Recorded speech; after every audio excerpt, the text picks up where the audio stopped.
nós vamos começar o programa de forma diferente. O nosso debate político vai ficar para os próximos blocos, porque nós vamos falar de um assunto que é muito importante, que é a importância dos alimentos na nossa saúde. Por isso, já está aqui comigo no estúdio o médico nutrólogo Gilberto de Paula. Ele é formado em medicina pela Universidade Federal do Amazonas e já atuou em atendimentos às populações ribeirinhas. Boa tarde, doutor Gilberto, seja muito bem-vindo. Boa tarde, Liane. Prazer todo meu estar aqui contigo. E esse assunto é muito importante, né? Sim, sem dúvida. O que a gente consome é resultado, né, da nossa saúde, né, doutor? Não, com certeza. Nós somos seres constituídos de proteína, de carboidrato e de gordura. Então, o que tem nos alimentos vai fazer parte do nosso organismo. A grande questão que existe hoje é a questão seguinte: o que comer? Né? Porque a gente está vivendo uma sociedade que até então ela tinha como base alimentar os alimentos que vinham da natureza, né? Então a gente tinha uma sociedade, quando eu voltei para Manaus, aqui na década de 70, o pessoal levava banda de tambaqui na porta de casa, né? Entregava açaí na porta de casa e tal. Então você não tinha uma sociedade ainda industrializada aqui no Amazonas na década de 70. De repente, com o crescimento do distrito industrial, Manaus se industrializou, era uma cidade de 120 mil habitantes, passou a ter 2 milhões e 400 mil pessoas vivendo aqui, e aí tem que alimentar essas pessoas, né? Então, para você alimentar essas pessoas, você precisa usar os recursos da indústria. Então, a indústria garante que a gente tem uma oferta de alimentos, porém, esses alimentos podem ser ofensivos para a nossa saúde, podem causar danos à nossa saúde, e ao invés de fazer benefício, muitas vezes eles podem causar problemas. Então, cria-se um dilema. Você tem que saciar a fome das pessoas, mas ao mesmo tempo você tem que ter cuidado para que nesse ato de fazer o bem, você não faça o mal, gerando doenças que hoje são um grande problema para a sociedade que a gente vive, né? E a desnutrição mesmo, né? Que é uma pobreza, né, de nutrientes na alimentação. Por exemplo, fast food. Essa juventude agora só come isso, né?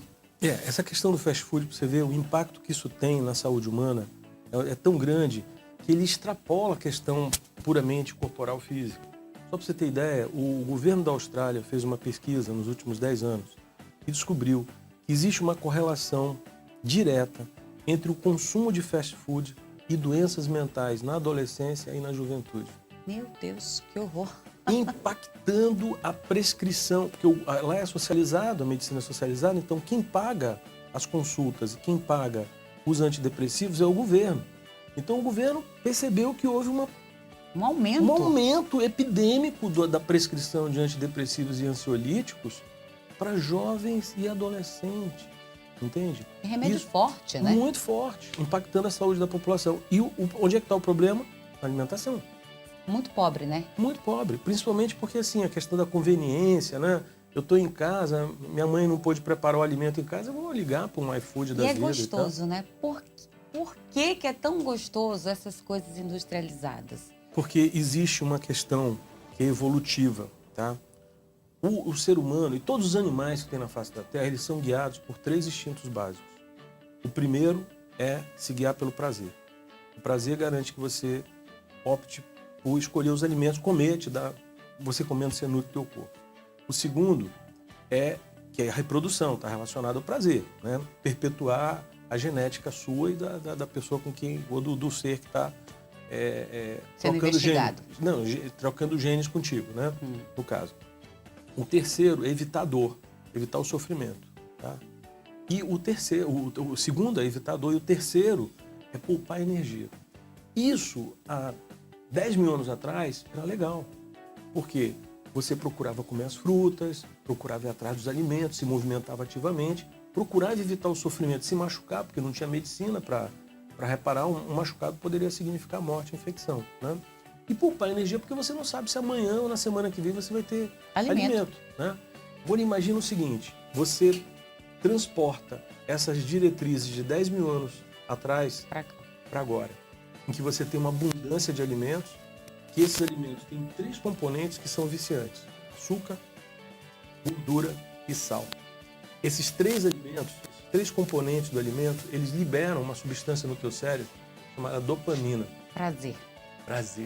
Por isso que a gente gosta disso. Quando você tem esses 3 componentes na comida, ele libera a dopamina. E aí, se você tiver a infelicidade de ter na tua genética o gene do vício, Ah, espero que eu não tenha, mas eu acho que eu tenho.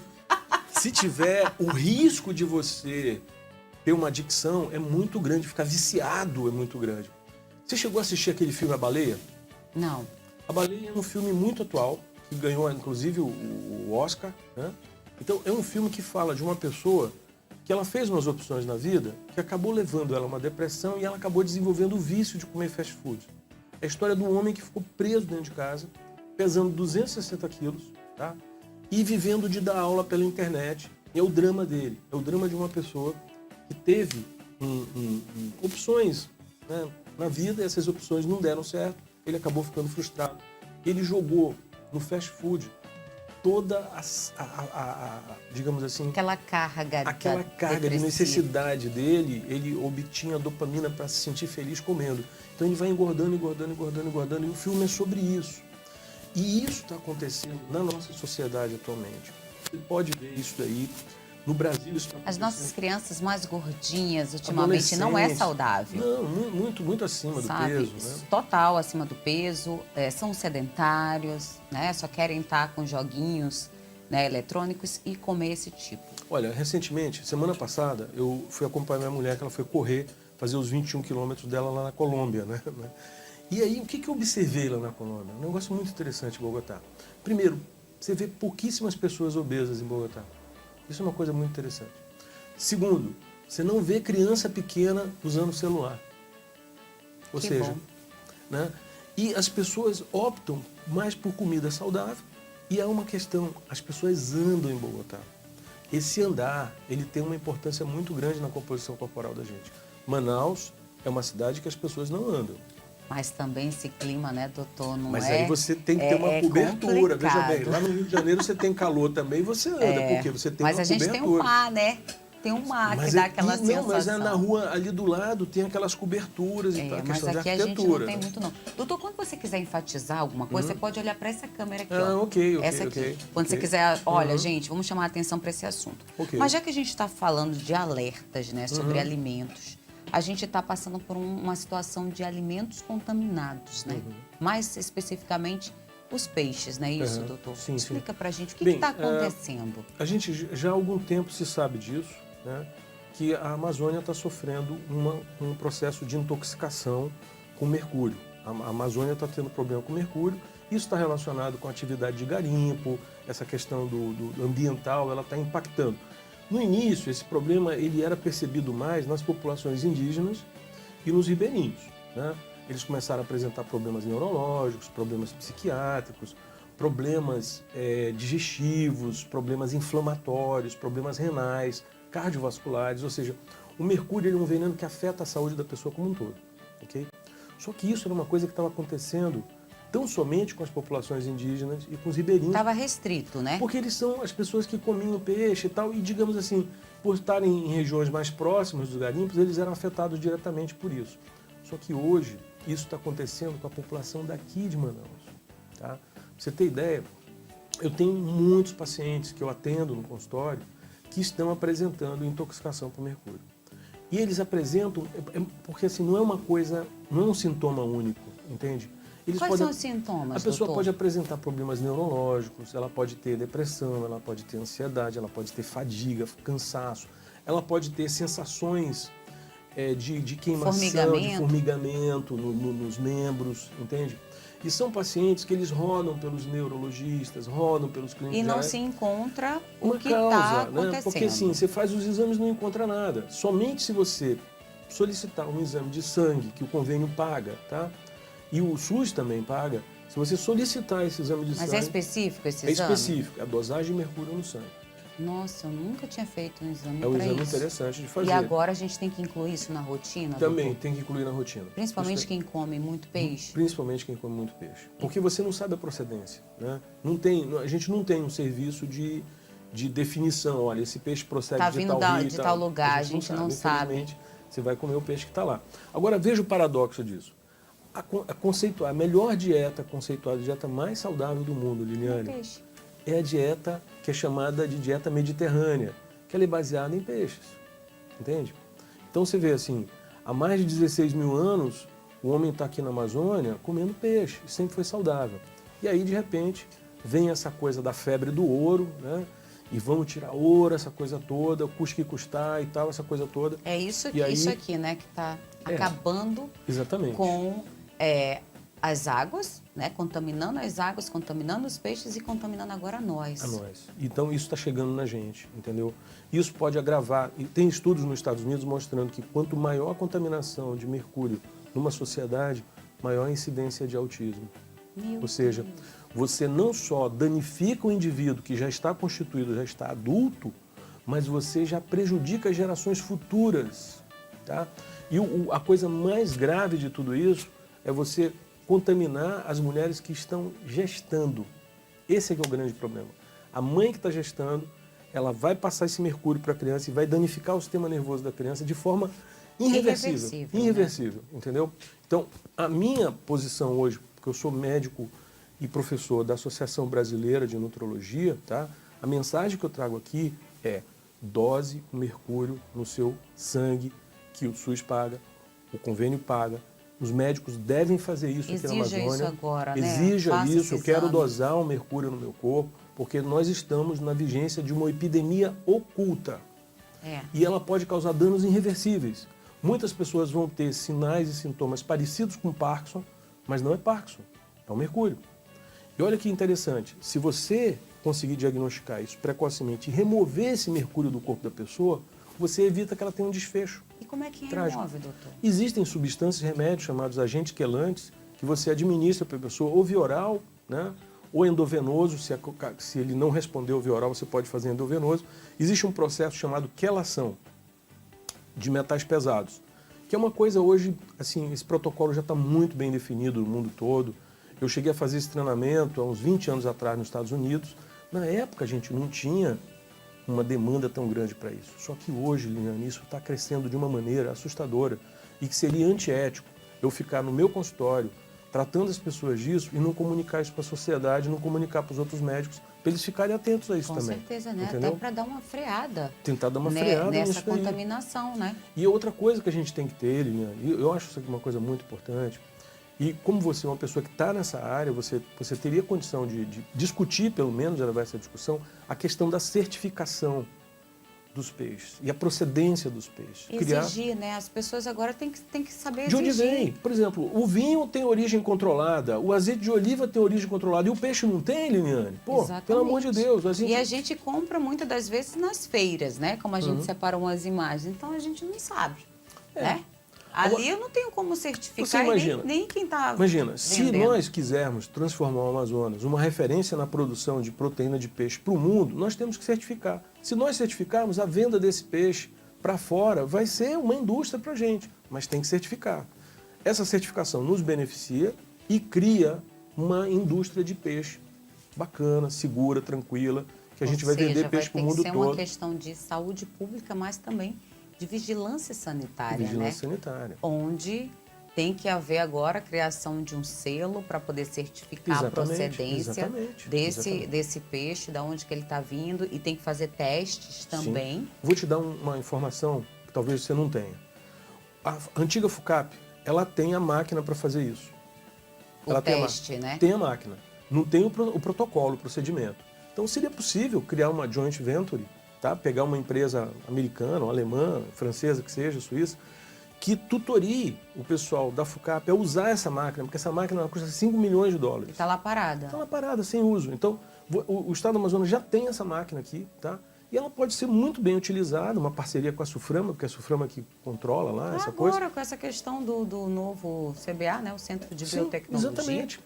E aí, é um projeto interessante, eticamente super importante, entendeu? Socialmente super adequado, isso daí. Importantíssimo, está Isso tratando de vida, saúde. De vida, de saúde. Então, o que acontece? O problema do mercúrio é que ele vai lesionar as pessoas, as crianças, de forma irreversível. E não tem mais o que fazer depois que lesionar. E tem ideia, assim, doutor, de quais são as espécies que têm sido identificadas? Sim. Essa grande quantidade principalmente de os peixes que comem peixes.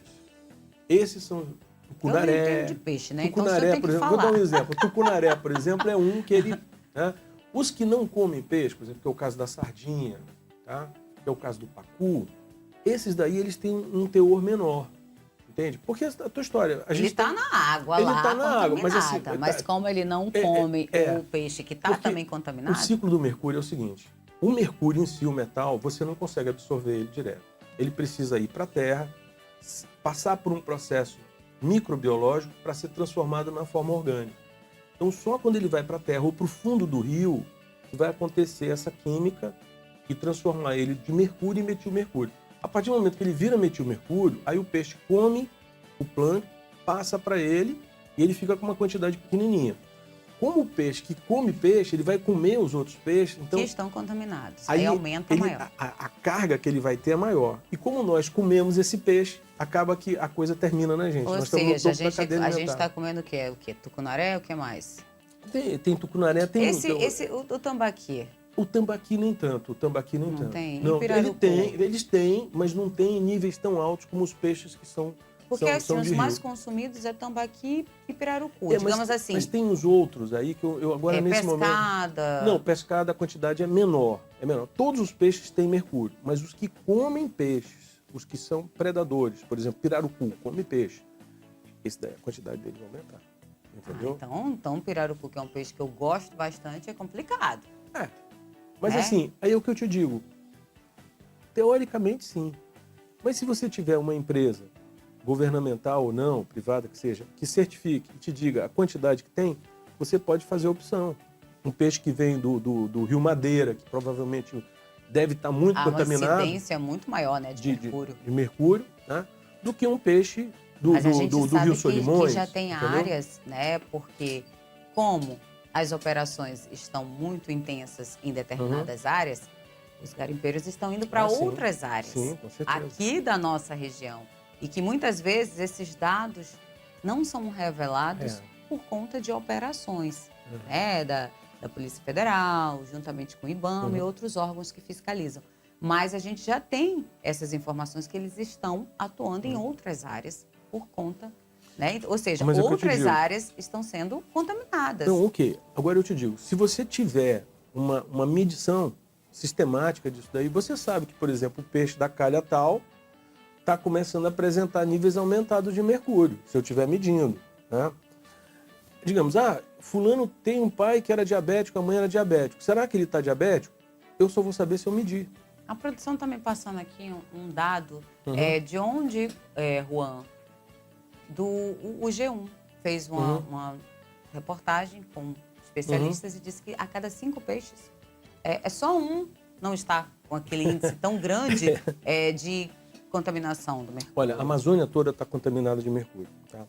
Aqui, no Amazonas, especificamente, 20% dos estudos que foram feitos aqui pelo pessoal do EMOAN, junto com o pessoal do IBAMA, tá? E junto com o Greenpeace, que participou dessa pesquisa, 20% dos peixes que foram estudados estavam contaminados com níveis inaceitáveis de mercúrio. Porque existe um nível de tolerância, né?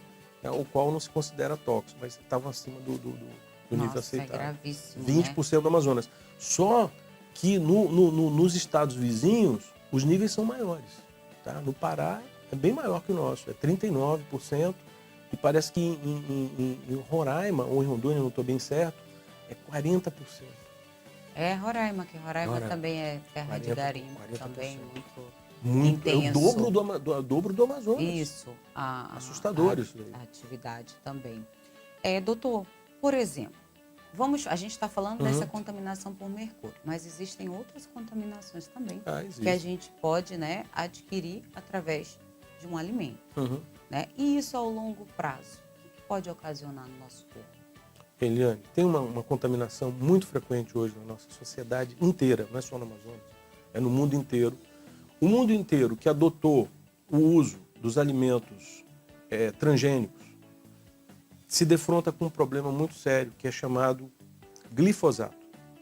Glifosato é um herbicida que ele é utilizado para permitir plantações em larga escala de soja, milho e trigo, ok? Não dá para você fazer plantações em larga escala essas três sementes sem você usar o glifosato. O problema é que o glifosato, ele previne o crescimento de ervas, só que no ser humano ele pode causar obesidade, Câncer? diabetes, câncer, tá? pode causar aumento da produção da ocorrência de autismo na população e pode causar um problema muito sério, que é No sistema digestivo. digestivo. Ele causa uma inflamação no intestino que abre o intestino, causa uma síndrome chamada síndrome da permeabilidade intestinal, e aí começa a passar tudo que não deveria passar para o sangue, começa a passar. Então, por exemplo, o nosso intestino ele tem uma proteção, ele tem uma barreira, ele não deixa passar todos os venenos, entende? Até o mercúrio mesmo, esse As muco, enzimas, né? ele vai lá e consegue te defender. Porém, se ele tiver rompido pelo glifosato, essa defesa você perde. Então, tudo aquilo que é de tóxico, de envenenamento que você pode ter nos alimentos, passa para a tua corrente circulatória. Doutor, então tá difícil a gente se alimentar, né? Eu tô chegando a essa complicado, conclusão. é complicado, porque assim, eu vou te dar um exemplo do que está acontecendo, por exemplo, na Colômbia. A Colômbia barrou a entrada do glifosato, entende? Barrou. Até 2015 eles Mas o consideraram Brasil barrar. não barrou. Eles barraram, e aí o que aconteceu? O impacto que eles estão tendo nisso daí é que você não tem uma obesidade. Você pega a cidade de Bogotá, compara com a de Manaus. Manaus é a cidade mais obesa do Brasil. Não sei se você tem essa informação. A gente só come farinha, cidade que número mais, 1 de obesidade. né? Mas isso aconteceu agora. Se você pegar a fotografia das pessoas na década de 70, quando eu voltei para cá, dificilmente você vai encontrar uma pessoa obesa. Isso é impacto de uma alimentação industrializada. Tá? Não só industrializada, mas muito pobre também, né, doutor? Em nutrientes. Também. Porque se a gente só come como a gente diz, né? Só os carboidratos. A questão, por exemplo, você não vê no hábito das pessoas que vivem aqui em Manaus comer legumes e verduras. Isso. Entendeu? Essa questão dos legumes e verduras, e principalmente as verduras, né? Elas têm uma função muito grande, que é melhorar a flora intestinal da gente. Grande parte dos nutrientes que tem nas verduras, eles vão para as bactérias boas do nosso intestino, entende? Que também fazem parte do nosso ser. E essa população que come muito fast food, que não come verdura, que não come legume, que não come fruta, elas têm um desequilíbrio da flora bacteriana delas. Entende?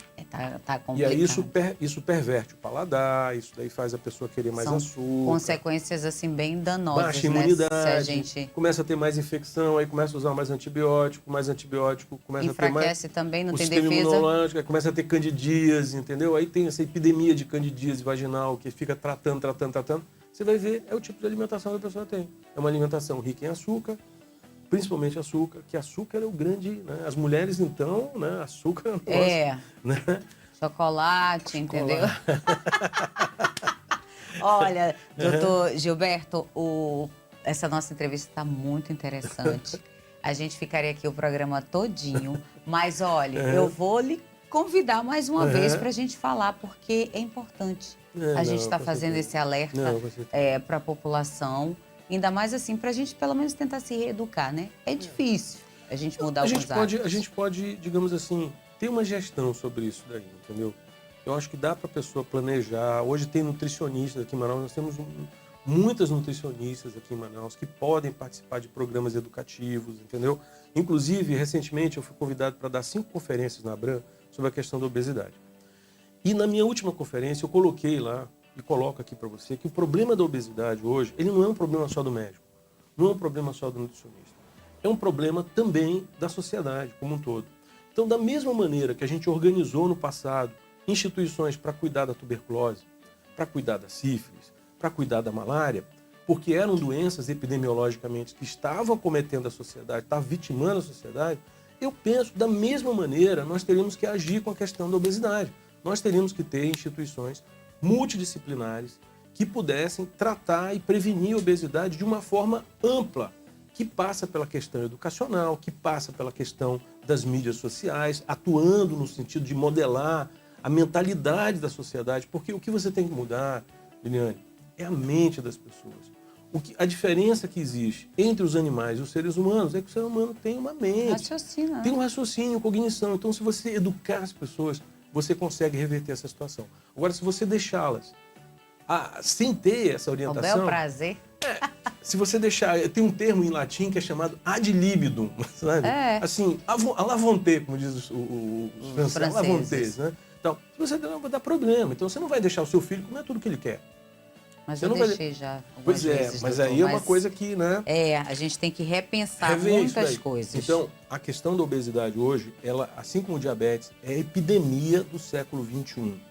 E Isso nós- impacta governo, isso impacta planos de saúde, isso impacta tudo. todo nós estamos vivendo a É uma sociedade. cadeia, né? Uma cadeia de eventos. Então, da mesma maneira que nós tivemos um dia um instituto especializado em tratar a tuberculose, instituto especializado em tratar a febre amarela, que a gente erradicou, foi erradicada, tá? Da mesma maneira que a gente hoje conseguiu controlar a malária, nós podemos, se nós criarmos uma instituição para isso, nós podemos Controlar a isso daí. obesidade. Controlar a obesidade. Doutor Gilberto, muito obrigado pela sua participação. Vou lhe convidar para a gente falar sobre obesidade. Ok, tá bom? bom.